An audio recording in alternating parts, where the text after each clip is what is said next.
வணக்கம். நீங்க என்னைக்காவது யோசிச்சு பார்த்திருக்கீங்களா? நாம செய்யற ஒரு சின்ன சின்ன நல்ல விஷயங்கள், ஒருத்தருக்கு பண்ற உதவி, இல்ல ஒரு அன்பான வார்த்தை, இதெல்லாம் அப்படியே காத்தோட காத்தா போயிடுதா? இல்ல, இதுக்கெல்லாம் எங்கேயோ ஒரு கணக்கு இருக்குமா? வாங்க, நம்மளோட ஒவ்வொரு செயலும் எப்படி ஒரு பிரம்மாண்டமான கணக்குல பதிவப்படுதுங்கிறத பத்தி இன்னைக்கு பார்க்கலாம்.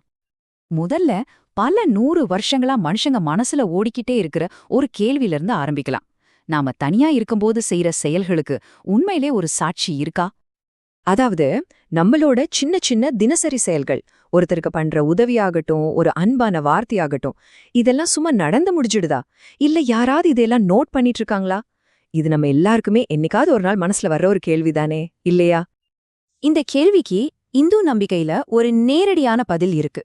ஆமா, நம்ம செய்யற ஒவ்வொரு செயலுக்கும் ஒரு தெய்வீக பதிவு நிச்சயம் உண்டு. எதுவுமே சும்மா மறைஞ்சு போறதில்ல. அப்போ இந்த பிரபஞ்ச ரெக்கார்ட மெயின்டைன் பண்றது யாரு? அதுக்குன்னே ஒரு தெய்வீக கணக்காளர் இருக்கார். அவர் பேரு அவர்தான் சித்திரகுப்தர். இவரோட வேலை என்ன தெரியுமா? இந்த உலகத்துல வாழுற ஒவ்வொருத்தரோட வாழ்க்கையிலயும் நடக்கிற நல்லது கெட்டதுன்னு எல்லாத்தையும் ஒண்ண விடாம ரொம்ப துல்லியமா பதிவு செய்யறதுதான் இவரோட தெய்வீக பணி. ஒரு நிமிஷம் யோசிச்சு பாருங்க. நம்மள யாருமே கவனிக்கல, யாருமே பார்க்கலன்னு நம்ம நினைக்கிற அந்த நேரத்துல கூட நம்மளோட ஒவ்வொரு அசைவுக்கும் ஒவ்வொரு செயலுக்கும் ஒரு மௌனமான சாட்சி இருக்கு. அந்த சாட்சி தான் சித்திரகுப்தர். சரி, அவர் நம்மளோட எல்லா செயல்களையும் கணக்குல வச்சிருந்தாலும் அவர் ரொம்ப முக்கியமா தேடுறது ஒரே ஒரு விஷயத்தை தான். அது என்னன்னு தெரிஞ்சுக்கணுமா? அதுதான் புண்ணியம். புண்ணியம்னா என்ன? நாம செய்ற நல்ல காரியங்கள் தான். பசியோட இருக்கிறவங்களுக்கு சாப்பாடு கொடுக்கறது, ஒரு நல்ல வார்த்தை சொல்லி ஆறுதல் படுத்துறது, தர்ம வழியில நடக்கிறது, இது எல்லாமே புண்ணிய கணக்குல தான் சேரும்.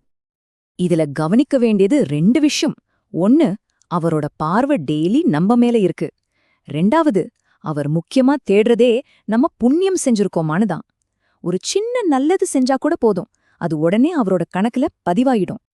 ஓகே, இந்த புண்ணிய கணக்கால நமக்கு என்ன பயன்? நாம செய்யற நல்லதுக்கும் நம்மளோட எதிர்காலத்துக்கும் ஒரு ஆச்சரியமான ஆழமான தொடர்பு இருக்கு.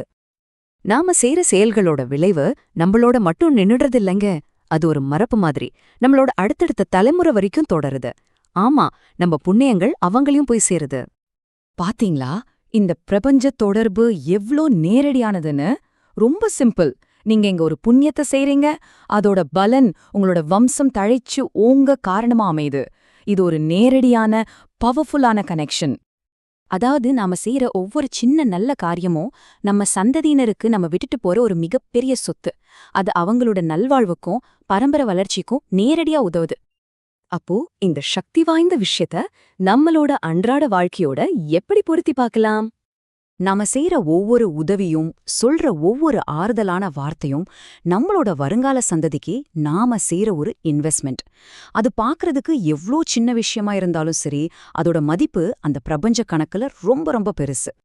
அப்போ கடைசியா உங்ககிட்ட ஒரே ஒரு கேள்விதான். இன்னைக்கு சித்திரகுப்தர் திறக்க போற உங்க கணக்குல என்ன புண்ணியம் எழுதப்பட்டிருக்கும்? கொஞ்சம் யோசிச்சு பாருங்களேன்.